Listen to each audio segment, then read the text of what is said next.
हाय, आप देख रहे हैं इंडिया न्यूज़ इन खबर। मैं हूं विष्णु शर्मा। एक बड़ा दिलचस्प वाक़या हुआ राज्यसभा में, और वो ये कि उस वाक़ये से आप ये जानेंगे कि कैसे मोदी सरकार अपने विपक्षियों को, विरोधियों को इस गफलत में, इस मुश्किल में डाल देती है कि वो समझ नहीं पाते कि क्या कदम उठाएं। ताज़ा मामला है यूनिवर्सिटी से जुड़े उस बिल का जिस पर अभी बहस चल रही है आजकल सदन में। वो बिल लाया गया इसलिए क्योंकि आपको ध्यान होगा कि जब पिछली सरकार थी तब ये मुद्दा उठा था कि कैसे हाई कोर्ट के आदेश पर जिस तरह से आरक्षण मिलता था, यानी महाविद्यालय के तौर पे या यूनिवर्सिटी के तौर पे एक इकाई माना जाता था उन्हें, डिग्री कॉलेज को या फिर यूनिवर्सिटी को, तब ये आरक्षण दिया जाता था। लेकिन हाई कोर्ट का आदेश आया कि इसे डिपार्टमेंटल वाइज किया जाए, और उसमें SC ST के जो छात्र थे उनको नुकसान होने लगा था, मुद्दा बना। और पिछली बार यानी पिछली सरकार में मोदी सरकार एक अध्यादेश लेकर आई, और फाइनली अब जबकि मोदी 2.0 है तो वो एक बिल लेकर आई है। ऐसे में विपक्षियों के पास उसका स्वागत करने के अलावा कोई चारा नहीं बचता है। दिग्विजय सिंह खड़े हुए राज्यसभा में और वो इस बिल के अगेंस्ट बोलना चाहते थे, लेकिन पहले उन्होंने समर्थन किया। उन्हें 5 मिनट मिला बोलने के लिए, मुश्किल से 3 मिनट वो बोले, और बोलने लगे तब उन्होंने क्या क्या तर्क दिए वो आप देखिए, क्योंकि ना तो उसका विरोध कर सकते थे और ना ही उसका समर्थन उस तरह से कर सकते थे कि मोदी को या बीजेपी को उसका फायदा हो। सुनिए। माननीय दिग्विजय सिंह जी, 5 मिनट सर समय है आपके लिए। धन्यवाद माननीय उपसभापति महोदय।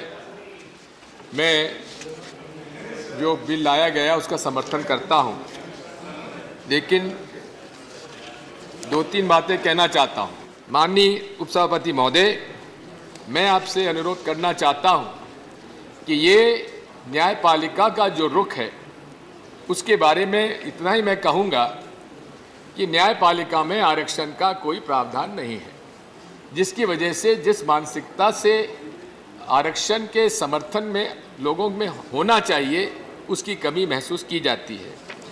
अब इस बारे में मैं आपसे अनुरोध करना चाहता हूँ कि जो बैकलॉग रह गया है 2016 से लेकर और 2019 के बीच में, अनुसूचित जाति जनजाति पिछड़ा वर्ग का जो अनुसूचित जाति जनजाति का जो संवैधानिक तौर पर बैकलॉग रह गया है, पहले भर्ती हर इंस्टीट्यूशन को पहले भर्ती उन वर्गों में से करना चाहिए, बाद में ही उसे फिर बाकी का होना चाहिए। मैं इस बात से भी सहमत नहीं हूं कि एक्सेलेंस के नाम से उन संस्थाओं में आप आरक्षण ना दें।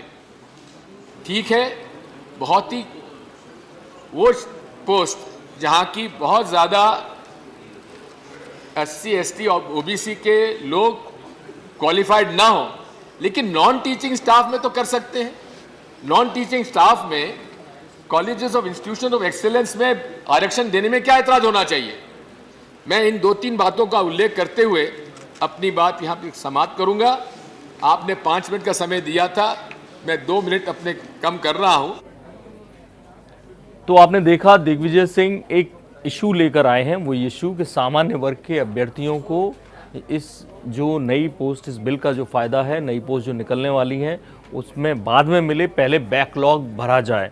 तो एक सिंपल सा पॉइंट उन्होंने उठाया, और इसमें इन्होंने जो इकोनॉमिक वीकर सेक्शन थी उसकी बात नहीं की, अपना भाषण 3 मिनट में ख़त्म किया, और उसके साथ जो न्यायपालिका में आरक्षण की बात थी वो बेवजह वहाँ उठाई और निकल भी गए। तो दिलचस्प है, और इस मामले में मैं इसलिए बता देना चाहता हूँ कि क्योंकि मोदी सरकार वाकई में गफलत में डालती है कि आखिर विपक्षी करें तो करें क्या। इस तरह की तमाम दिलचस्प खबरों को देखने के लिए देखते रहिए इंडिया न्यूज़। सब्सक्राइब करें इन खबर। थैंक यू, नमस्कार। इन खबर चैनल को सब्सक्राइब करें और बेल आइकन दबाना ना भूलें।